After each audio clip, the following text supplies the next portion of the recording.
तो आइए दोस्त, फिर से अगले प्रश्न की ओर हम आ गए हैं और ये प्रश्न है चौथा। ठीक है दोस्त, और ये एपी का ही क्वेश्चन है। देखिए बहुत आसान क्वेश्चन है, आप इसको देखिए एक बार ध्यान से। इस क्वेश्चन को शायद आपसे बनना चाहिए। तो आइए दोस्त, इस क्वेश्चन को हम सोल्व कर रहे हैं।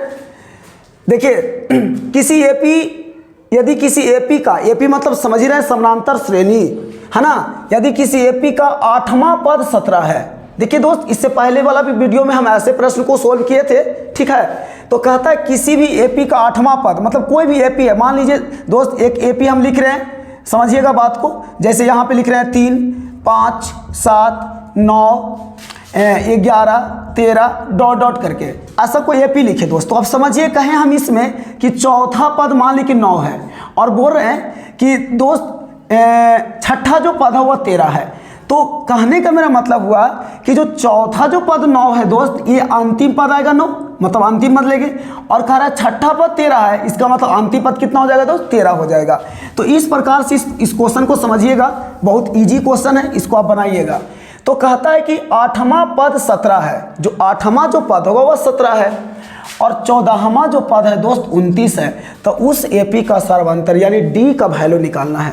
देखिए दोस्त, इस क्वेश्चन को बनाने के लिए आप करिएगा क्या, पहले तो आप समझिए 8वां जिसके लास्ट में वा लिखा रहेगा वो समझिए एन का मान होगा। एनवा, 8वां, एनवा, यानी कहने का मतलब हुआ कि एन बराबर अगर हम 8 लेंगे तो बताइए टी एन का जो मान होगा वह दोस्त 17 हो जाएगा। यानी यहाँ से T8 बराबर लेना पड़ेगा कितना दोस्त, 17। अब एक फार्मूला जानते हैं, T8 बराबर आपका फार्मूला होता है A plus n-1 into D होता है दोस्त। T8 का मान कितना आ गया दोस्त, 17 यानी 17। A छोड़ दीजिए और n का वैल्यू कितना है 8-1, और यहाँ D ले लीजिए, यानी 17 यानी 17, और A प्लस 8 में से कितना बचेगा दोस्त, 7, माने यानी 7 बचेगा, और 7 में करेंगे D से गुना तो कितना आ जाएगा, ये 7D आ जाएगा दोस्त। इसको समीकरण आप फर्स्ट मान लीजिए।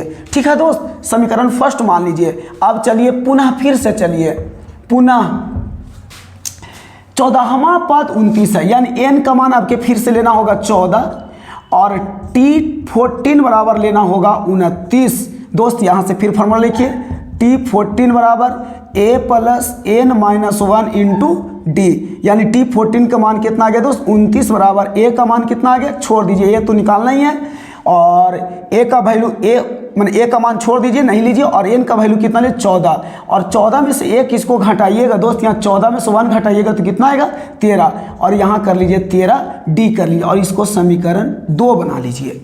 देखिए दोस्त, ये क्वेश्चन को यहाँ से 2 गो समीकरण हमारे आगे हैं, यानी 2 चर वाले रैखिक समीकरण 2 गो बन गया। अब करना कुछ नहीं है, समीकरण सेकंड में से समीकरण फर्स्ट को क्या करेंगे दोस्त, घटा देंगे, यानी समीकरण सेकंड माइनस समीकरण फर्स्ट, समीकरण सेकंड माइनस समीकरण फर्स्ट। अब देखिएगा दोस्त, समीकरण आपका सेकंड है 29 बराबर A प्लस 13D, कितना होगा 13D, और समीकरण ये आपका सेकंड हो गया, और फर्स्ट है मेरा 17 बराबर A प्लस 7D, यही मेरा दोस्त इस समीकरण फर्स्ट हो गया। अब इसको ऐसे घेर दीजिए। देखिए दोस्त, A और A दोनों बराबर आ गया, मतलब दोनों का वैल्यू बराबर है, और चिन्ह आपका दोनों प्लस प्लस है, चिन्ह बदल जाता है, माइनस माइनस माइनस, A और A कट गया दोस्त। यहाँ बताइए 29 में से 17 गया, यानी 29 में से 17 गया दोस्त, यहाँ बचेगा कितना 12, और बराबर में यहाँ पे बताइए 13 में से 7 घट जाएगा, तो यहाँ बच जाएगा आपका कितना बच जाएगा दोस्त, 6D बच जाएगा, और इसीलिए D का वैल्यू निकालना होगा तो 6 गुना में रहेगा तो भागा में, यानी आप यहाँ से D बराबर निकाल सकते हैं 12/6, 6 दूना के 12, यानी D का जो मान आ गया दोस्त वो कितना आ गया, 2 आ गया। D का मान कितना आ गया 2, यानी जो सार्वंतर जो निकल के आया मेरा दोस्त, सार्वंतर, और इस सार्वंतर का मान जो आया निकल के, यानी 2 निकल के आया। तो देखिए दोस्त, कितने आसान सी प्रश्न को सोल्व हम लोग कर लिए हैं। ठीक है दोस्त, तो आराम से इस क्वेश्चन को इस टाइप से बनाइएगा। हम देखिए सारे प्रश्नों को बारीकी से एक एक करके दोस्त हम समझाएंगे, और आप सारे प्रश्नों को एकदम बारीकी से समझिए। आपको ऐसा भी लगेगा कि नहीं, क्वेश्चन बहुत इजी तरीके से सोल्व किया जाता है, इतनी आसान तरीके से यूट्यूब पे हम लोग सोल्व करते हैं जो आपको कहीं भी, और ऐसा वीडियो आपको जल्दी कहीं भी ढूंढने पर नहीं मिलेगा। इसलिए दोस्त एक बार इस क्वेश्चन को देखिए ध्यान से और सोल्व करिए। हम हर चैप्टर से यानी आपको एग्जाम आते आते तक हम हर चैप्टर से समानांतर श्रेणी, द्विघात समीकरण, आपका क्षेत्रमिति, त्रिकोणमिति, माने सारे चैप्टर से जितने भी अच्छे अच्छे प्रश्न हैं जो आपका बोर्ड मॉडल होते हैं, एग्जाम की दृष्टि से काफ़ी महत्वपूर्ण होता है, यानी हम सारे प्रश्नों को लेकर आएंगे और सभी प्रश्नों को सोल्व करेंगे। आप इस वीडियो को एक बार देखिए और उसके बाद आप सारे प्रश्नों को सोल्व करके जाइए। आपकी एग्जाम में आप एक बहुत बेहतर नंबर आप मैथ में ला सकते हैं दोस्त। तो चलिए हम इसी के साथ अपनी मतलब इस क्वेश्चन को समाप्त करते हैं और आगे इसके बाद हम इस क्वेश्चन को सोल्व करेंगे। और मेरा एक खास कहना है दोस्त कि अगर जिन बच्चों को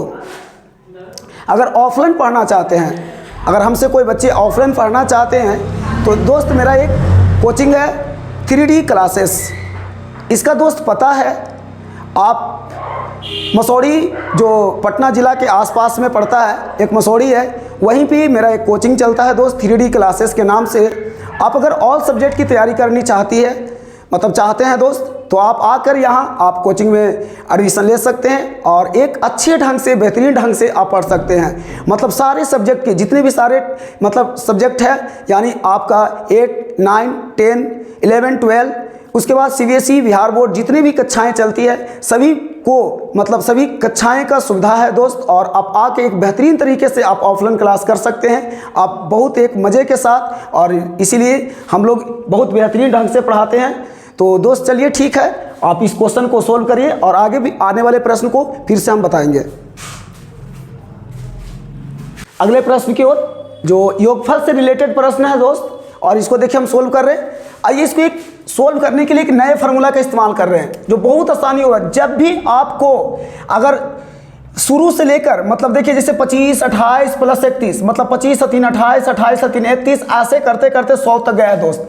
अगर ऐसे प्रश्न आए यानी जिसमें फर्स्ट भी पता रहे और दोस्त लास्ट भी पता रहे और सर्वांतर इसका समान रहे, फिर से दोस्त जिसका फर्स्ट भी पता रहे, लास्ट भी पता रहे और सर्वांतर भी क्या रहे, समान रहे, तो ऐसे क्वेश्चन का अगर योगफल निकालना होगा तो दोस्त योगफल बराबर एक सूत्र होता है, योग बराबर क्या बराबर, योग बराबर इसका फार्मूला होता है दोस्त फर्स्ट जोड़ लास्ट, फर्स्ट जोड़ लास्ट वटा में 2 होता है दोस्त, इनटू लास्ट माइनस फर्स्ट वटा D प्लस 1 होता है दोस्त। इसको याद रखिएगा। देखिए फर्स्ट जोड़ लास्ट, फर्स्ट जोड़ लास्ट बटा 2, फर्स्ट जोड़ लास्ट बटा 2 इंटू लास्ट माइनस फर्स्ट बटा D मतलब सर्वांतर, और प्लस कितना लिखेंगे 1 लिखेंगे। अब देखिए दोस्त इसमें फर्स्ट कितना, तो फर्स्ट है आपका 25 प्लस लास्ट कितना है दोस्त 100 बैठा लीजिए, और बटा में यहाँ लिखेंगे 2, ब्रैकेट बंद कर देंगे दोस्त।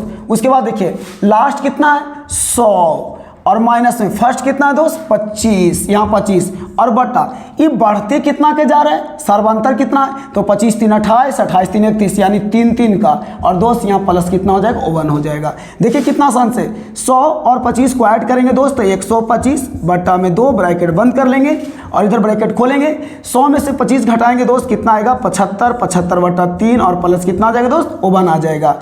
देखिए ये तो कट जाएगा 25 3 का 75 यानी 125 बटा 2 गुना 25 और एक कितना हो जाएगा दोस्त 26, और देखिएगा 2 से कट जाएगा कितना बार में दोस्त 13 बार में, यानी 125 गुना कितना आ गया 13। अगर इसको गुना करिएगा दोस्त 125 को 13 से मतलब तो इसका आंसर आपका आएगा 1625, 1600 कितना आ जाएगा दोस्त 25 आ जाएगा, यानी टोटल इसका योगफल कितना आ जाएगा 1625। तो देखिए दोस्त वीडियो कैसा लगा तो ज़रूर इसको एक बार देखिए, है ना, और आराम से इसको आप अपने कॉपी में बनाइए जिसके आपको ये सारे प्रश्न कितने अच्छे प्रश्न हैं और इस सभी क्वेश्चन जो है आपके लिए काफ़ी महत्वपूर्ण होगा। इसलिए आप इसको एक बार ध्यान से पढ़िए और इसको एक बार ध्यान से अपने कॉपी में उतारिए।